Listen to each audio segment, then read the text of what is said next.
Aloha, everybody. I want to start off first by saying sometimes I get messages from everybody stating how frustrated they are with trading, how difficult it is. No kidding. It's always been like that. Granted, with my end of day methodology, the returns used to be much larger than what they used to uh, with the winning stocks, and there weren't as many failures as there is now. I would say in a good market, only 60% of my trades worked.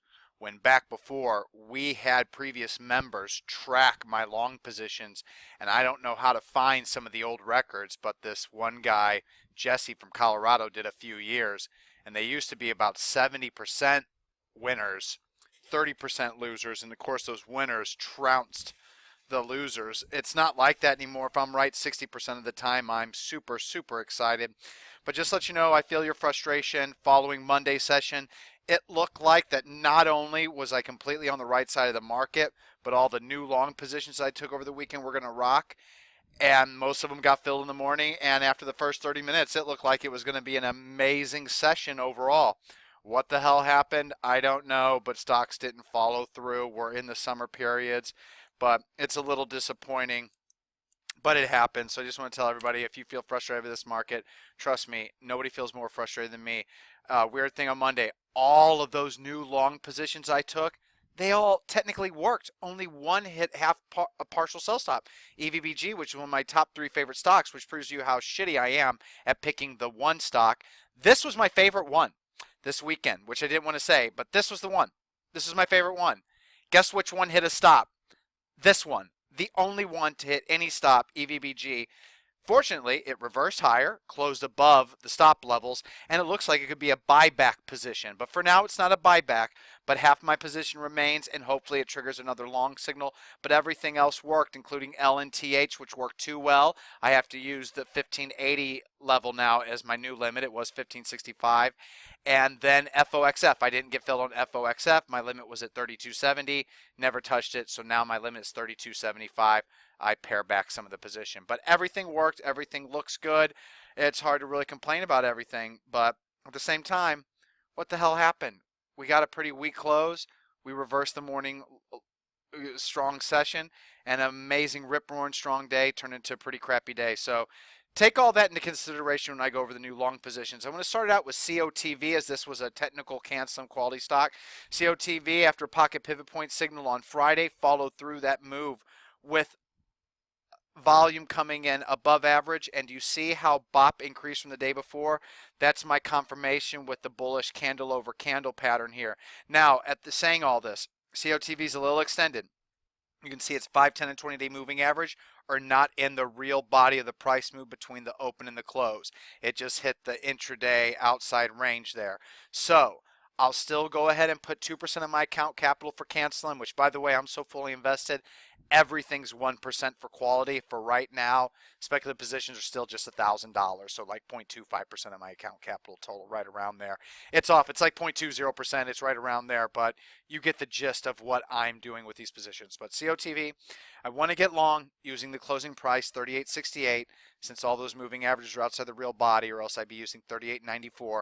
First cut loss level, this low right here, 32.49. Final cut loss level, I'm willing to give it all the way to 36.10 before it fails. Now, if it fails this first stop level before getting here, loses green BOP, I'll be out or be halving it again before it ever hits that final sell stop. And then also STRA, by the way, on COTV, looking for a previous measured move like its previous uptrend. So obviously, I'm looking for something similar to this, if even half, compared to the inherent risk in the position. It's over 4-1. That's what I always look for. STRA, similar situation, but if you look on this one, you can see it's extended from the 20-day moving average. So this was a perfect speculator quality stock, not a CANSOM quality stock, but I don't want to take 2% long signal since it's extended from the 20-day moving average. So it's a 1% long signal, and once again, we're not chasing. Limit order 93.07. First cut loss level 92.05. Final cut loss level right here 91.30. So we're dealing with, or is it going to be here? I might 91.30 is here, so that's the lower one. So we're dealing with some really tight stops here. I'm really expecting STRA to move higher immediately. More than likely, because it's only 1% of my account capital, I will not be using these stops. I will be carrying just one stop at 91.30. It's a fluid situation. We'll see how the market looks at the open. If the market's really weak, I might use both. We'll see. And then it's kind of a tricky one here, but DFIN, technically, for the website purposes on an end-of-day tracking service, it's a new long position.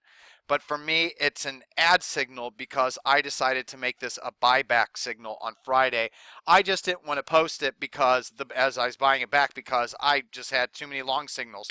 I wasn't going to worry about the buyback stocks. But DFIN was included with BOCH, which was a technical ad signal. But I just didn't post it because I just, this signal right here I thought would have worked immediately, and so why would I think that this next signal will work? But still, I'm not chicken shit enough to not buy back a signal if I receive it. So I got a signal. You can see the max green bop, crystal clear. You can see the huge volume surge right off the 50-day moving average with the pocket pivot point signal, and it's still holding my very final sell stop level from even my initial long position. So I went long here, first stop was here, final stop here. Cut through the first stop, but because of the heavier volume close below this level, on an end-of-day basis, it became a full stop. But me, since it still had max green bop, I decided to give it, and it was a smaller position overall, I decided to initially give it room to here, but then thought against it, and then kept my one stop here. It traded below it on Thursday, and then damn it, on Friday, the buyback signal. So I could have put it back as an ad position, I just didn't, but following today, we have a confirmation bullish hammer candle pattern over candle pattern, above average volume still with max green bop. So I want to double up my position, but technically it's a new long position. It was in 2 scans, 2%. Once again, right now, don't want to put more than 1% of my account capital in any position, just because that's the kind of market that we seem to be dealing with. And then CYTX. So this is the speculative kind of chart that I really like. I don't love. Why? Let's do this again. See the red bop here? See the red bop here? No good. I want yellow and green bop in the entire chart. In the entire chart, I want yellow and green bop for me to even potentially love a stock. Really like the signal. I love the bop surge.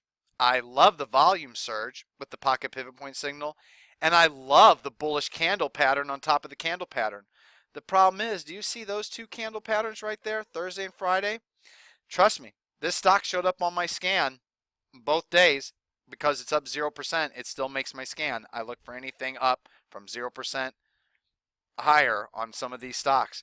But CYTX, it showed up, saw it both days with that bullish candle pattern.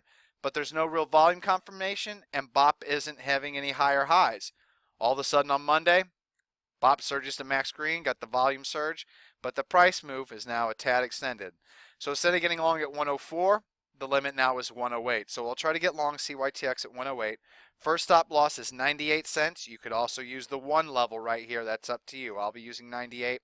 Final stop for me, 95. But like I said, I really like this pattern, and I would love it if it had more green bop in it and no red bop. And I would extremely love this speculative pattern if this move on right here on Monday was happening here on Thursday and Friday. So just see those price bars there. Those 2 price bars, if they would have received that volume and bop surge, we would have been long CYTX either Thursday or Friday. So as it is, 108, 98, 95 profit targets. I'm not quite sure. I wrote some down in the new speculative positions page. Go check it out. And then JAKK, another clear oversold turn momentum swing trade candidate. He had the pocket pivot point signal, tried to reverse on heavier volume on Friday, but beautiful support today. Bullish close near the high, at the high day, above average volume with max green bop. If I go long at 415, my first cut loss level is right there, 395. I risk nothing. My final cut loss level is right there, 380. Once again, I risk nothing. If all hell breaks loose, I lose about 8%. And I'm looking for JAKK to hopefully get back up to these March highs, preferably try to fill this gap. We'll see. It seems like I'm really pushing for it, but why not? It's what they used to do. I would love to see them do it again. All right, everyone. I'll see you in the chat room.